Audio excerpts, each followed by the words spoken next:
আসসালামু আলাইকুম। আপনারা সবাই কেমন আছেন? আশা করি ভালো আছেন, যে যেখানে আছেন সুস্থ আছেন। তো আপনাদের দয়া আল্লাহ তাআলার অশেষ রহমতে আমিও বাড়িতে ভালো আছি এবং সুস্থ আছি। তো এই যে সকালবেলা উঠে শাশুড়ির তো কেউ বাড়িতে নাই, তো শ্বশুরের কালকে সোপ অপারেশন হয়েছে, তো আজকে রিলিজ দিয়ে দিবে। তো ননদ চলেও গেছে আনতে, সকাল সকাল উঠে আর কি সব কাজ একলা এক হাতে সারছি। তো ভাবলাম যে বিষয়টা আপনাদের সঙ্গে শেয়ার করি আর কি।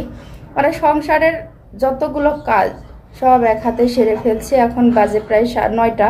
তো এই 9টা বাজতে বাজতে সব কিছু রেডি করে ফেলছি। তো এখন শুধু বাকি তারা আসবে, তাদের জন্য রান্না করা।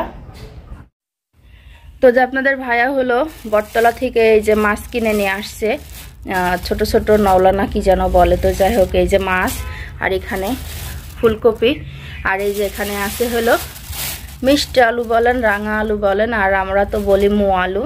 তো কিনে নিয়ে আসছে এটা সিদ্ধ করে খাওয়ার জন্য। তো এই যে রান্না করার জন্য, তো এখানে যে ডানকানা মাছ ছিল, ছোট মাছ, তো সেটা এখানে ভিজাই রাখছি। তো এই যে আলু দিয়ে শ্বশুরকে একটু চচ্চড়ি করে দেব, যেহেতু তার চোখের অপারেশন হয়েছে, সে তো আর বেগুন খেতে পারবে না, অন্য কিছু খেতে পারবে না, এই জন্য।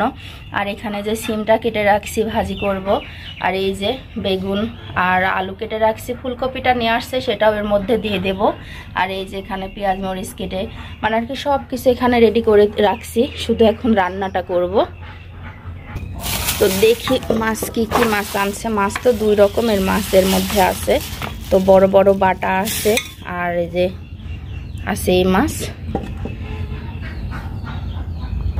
তো একেতে কাজের ক্ষেত্রে আর পেরে উঠছি না, তারপর আবার এতগুলো এখন মাছ কাটতে হবে। তো যাই হোক, আগে মাছগুলো কাটবো, তারপরে রান্নার কাজটা শেষ করব।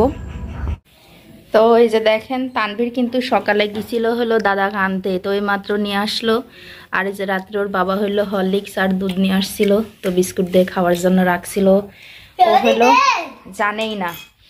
তো আসার পরে অনেক খিদা লাগি গেছে, তো আগে এগুলো বানাই দিয়েছি যে খাই একটু থামুক, তারপরে ভাত খাবে। আব্বা কেমন হয়েছে গো? ইয়াম্মি না? অনেক মজা না? বাবাও রাত্রে বলতেছিল এভাবেই খাইতে হয়। আর ছায়ামনে দেখেন ছোট মানুষের মতো বিস্কিটটা ভিতরে যে ক্রিম আছে, ক্রিমগুলো কি করতেছে, পাগল একখান। জানালা দিয়ে এত রোদ আসছে, তো এই যে আজকে বড় পাতিল ভরে আর কি ভাত রান্না করছি, যেহেতু সবাই মিলে একসঙ্গে খাবো এই জন্য। আর এই যে এখানে হয়ে গেছে সিম ভাজি। তো এই যে সিম ভাজিটা কিন্তু সেই কালার আসছে, তো সিম ভাজিটা করছি। আর এখানে হলো এই যে ছোট মাছ চচ্চড়ি করে ফেলছি শ্বশুরের জন্য। আর এখানে এই যে বড়ি আর মাছগুলো ভেজে রাখছি, তো বড়িগুলো দেওয়া এত ভালো হয়েছিল, তো কষানোর সঙ্গে দিলে আর কি ইয়ে হয়ে যায়, গলে যায়, এই জন্য একটু পরে দেব। আর এখানে এই যে তরকারিটা আলু বেগুন ফুলকপি দিয়ে কষাই নিচ্ছি আর কি। তো ভাবছিলাম যে আসার আগে সব করে উঠবো, তো সে সুযোগ আর হলো না। তো ভাত ভাজি এগুলো হয়েছে, শুধু তরকারিটা বাকি ছিল, আর এই মাত্র আসছে সবাই। তো সমস্যা নেই, বসে আর কি কথা বলতে বলতে সব হয়ে যাবে। তো ওই যে আপনাদের ভাইয়া হলো একবারে সকালে তো কফি, তারপরে হলো মাছ টাছ এগুলো কিনে আনছিল, আর পরে আবার নিয়ে আসছে এই যে আলু, অনেকগুলো আলু। এখন একটু আলুর দামটা কমছে, কাটতে খোলা রাস্তা না, এখানে বটি আছে, যে বটিটা দাও। তো সব কাজগুলো এখন শেষ করে ফেলছি, শুধু গোসলটা বাকি আছে। তো ভাবলাম যে এই কাজগুলো করে তারপরে হলো গোসলটা করতে যাব। দৌড় মারতে চলে। তো এই যে ভিতরে ছোট বড় সবই আছে মিশানো, আলুগুলো আর কি এক সাইজ করবো এই জন্য। আর এখানে হলো এই যে কাঁচামরিচ আর আদা।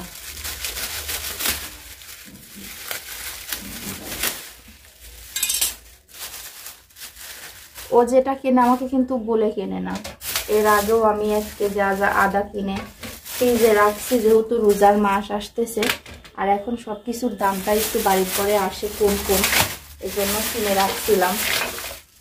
তো এই যে মরিচগুলো কিন্তু সেই সুন্দর বড় বড় মরিচ। তো এগুলো এখন এক সাইজ করে আর কি একটু বেছে তারপরে রাখবো। তো এই যে র্যাকের ভিতরে পরিষ্কার করে ফেলছি, এখানটাই রাখবো। তো এই যে দেখেন ফ্রিজের মধ্যে কিন্তু অনেকটা বরফ জমে গেছে, আর এর মধ্যে কে কি জানি কিভাবে মাছ ধুয়ে ফিছিল, তো এই যে নোংরা হয়ে গেছে। আর আমারগুলো তো উপর থাকে কোনো ময়লা ছিল না। তো এই যে দেখেন এতগুলো জিনিস এখন বের করতে হলো। যখনই ফ্রিজটা খুলি তখন দেখতে খুবই খারাপ লাগে। তো ভাবছিলাম যে গোসলের আগে এই যে ফ্রিজগুলো একটু পরিষ্কার করে নিই, কারণ সামনেই তো সবে বরাত চলে আসছে সামনে। তো এগুলো আস্তে আস্তে আর কি ধোয়া মোছা, তো মুসলমানের এগুলো করাই লাগে। আস্তে আস্তে আর কি এগুলো পরিষ্কার করে ফেলবো।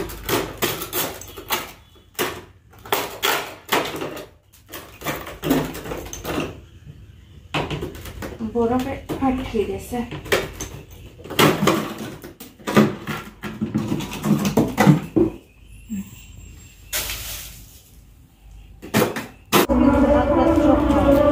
এখন বিকেল টাইম, মানে সন্ধ্যার মাগরিবের আজান পর হয়ে গেছে না, বাইরেই আছে।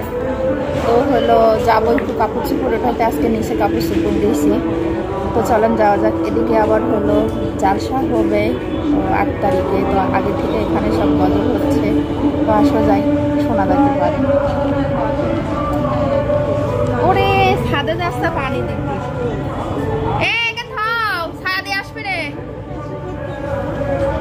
আপনাদের ভাইয়া ছাদে যাচ্ছে হলো যে বাঙি গাছ লাগাইছিল সেটাতে পানি দিতে।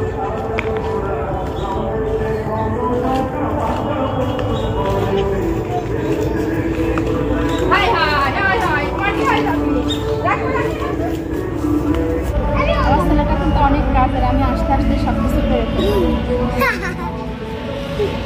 কি যা বাবা, এখনো শুকাই নাই।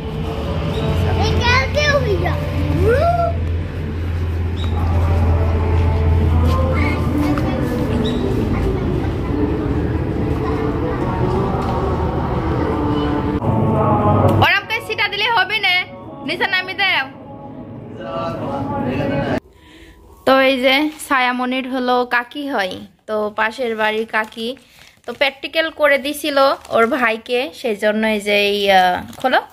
তো এটা হলো পাঠাইছে বলতে কি কিনে রাখছিল, তো সেটা হলো আর কি মানে সে বৌদিটা আবার হলো চাকরি করে, তো দেওয়ার সময় পায় নাই এই জন্য। তো এখন যাইতে লাগলে মানে চাকরি থেকে আসছে, তো বললো ডেকে পাঠাইছিল, তো যাই দেখে যে এই জিনিসটা আর কি দিল। তো প্র্যাকটিক্যাল করে দিছিল ভাইকে, এই জন্য পছন্দ করে দুলটা দিয়েছে। দুলটা কিন্তু অনেক সুন্দর লাগছে দেখতে। সে দেখি এখানে আসো তো, ছোট কানের সাথে বেশ সুন্দরই লাগবে, এই যে ভালো লাগবে, পছন্দ হয়েছে দুলটা। আপনারাও বলবেন যে কেমন লাগছে দুলটা। হ্যাঁ রিপোর্ট কই এখন তো সে কুবামটি হচ্ছে তানভীর পড়ার ফাঁকি দিচ্ছে, ফাঁকি দিলে আর ওয়ানে উঠা লাগবে না।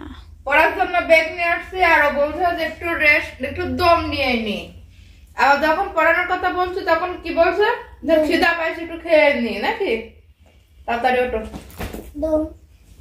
দম ওঠ, এখানে বসিয়ে লাগো, লেখার মধ্যে বসিয়ে লাগো।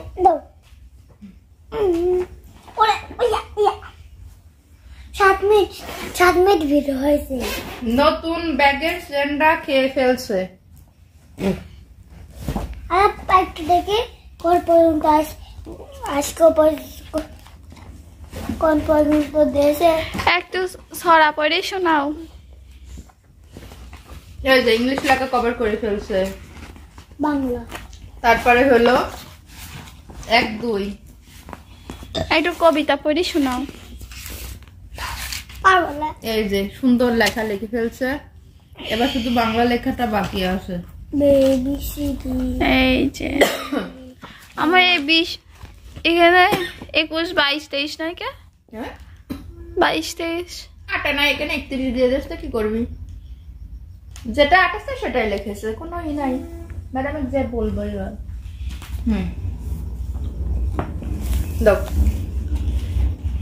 আগে ইলে গো আগে এবিসিডি এবিসিডি লেখা কবার?